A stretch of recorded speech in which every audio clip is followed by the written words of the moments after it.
The Dark Tower stars Idris Elba and Matthew McConaughey. A young boy from New York gets teleported to another dimension where he meets a gunslinger and they have to save Earth by locating the Dark Tower, the nexus of all worlds. This premise sounds cool but cliche at the same time, or in other words it can go either way, and yeah, I know that sounds so lame or vague. I haven't memorized the director's name because it's foreign and I can't pronounce it. I haven't looked him up. I don't know if he's French or Armenian, but it doesn't matter because everyone is thinking of Stephen King. The Dark Tower is based on a novel series written by Stephen King. I only read the first book, it was okay. This movie is mostly for casual moviegoers. Hardcore fans will dislike it. They'll be like, what the hell is this? It's like going from football to baseball or from Nintendo to PlayStation. I thought this would suck. Dark Tower was okay. It's cheesy and generic, nothing special. Our next movie is McBain. Another shoot 'em up, push him through the plate glass window, splatterfest from the Hollywood cookie cutter. The books have a deep mythology. You gradually learn about Midworld and the characters. This movie mainly focuses on the action and the thrills. It's not a straight up action movie, it's a science fiction western. It doesn't really explore the mythology. You vaguely learn about several things like the war with the gunslingers. You don't really learn about Midworld. According to Stephen King, this movie has the same tone as his books. This book was serious and creepy, no cheese. Well, this movie was adapted from some of the books. It has several different elements thrown in. It feels like 3 or 4 books crammed in. This movie was cheesy, but not extremely. That really cheesy shooting line from the trailer really sums this movie up. Tonight's forecast. A freeze is coming. Idris Elba was good. I've seen only a few of his movies. I guess Takers was the first. Roland is likable. He's a drifter looking for the man in black. He's not trying to save the world. He wants revenge. He's metahuman, believe it or not. He's really strong and fast. Roland is the last gunslinger. There used to be a huge order of them, kind of like the Jedi Knights or maybe the US Marshals. Like I said, this movie doesn't really explore the mythology. Someone quickly, vaguely brings up an ancient war that wiped out all the gunslingers.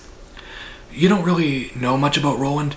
According to IMDb, Sony spent $6 million on reshoots to flesh out Roland's character, and without spoiling anything, it's just 1 or 2 scenes. Is that right? Matthew McConaughey was fine, he was miscasted.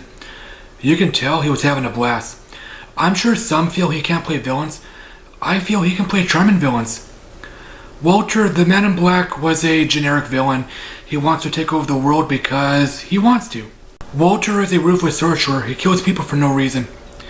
He suffocates people by saying, "Don't breathe." That's cheesy as hell. Darth Vader is known for force choking people.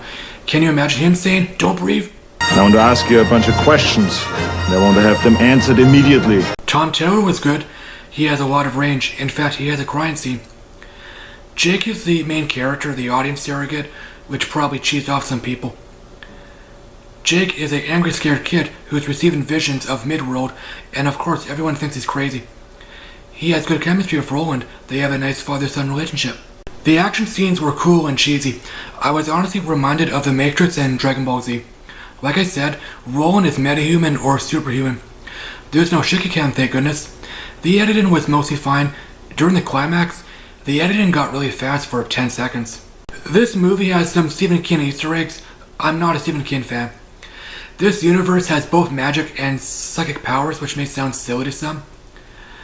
Psychic abilities, or this psychic force if you will, is called the Shine, which is a Shining reference. I was honestly reminded of the Simpsons Shining parody.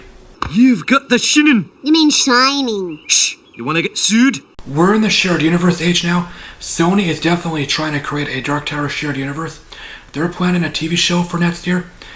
It will be based on the 4th book, The Wind Glass or whatever.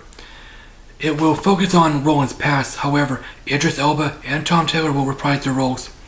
There's no network yet. No one knows who will own it. HBO, AMC, or Netflix. If Netflix picks it up, yeah, I'll give it a shot. The Dark Tower gets a C. It's not bad. It's a cheesy, generic thriller. You can have some fun with it, feel bored, or feel annoyed. Idris Elba and Tom Taylor were good. Matthew McConaughey was fine. Have you seen The Dark Tower? Did you like it or hate it? Have you read the books? Thanks as always for watching, guys. Shares are appreciated. My Twitter link is down below. I recently started streaming. I'm trying to fix my audio problem. If you're new to my channel, please consider subbing me. I review movies and trailers. I'll talk to you later. Alrighty then.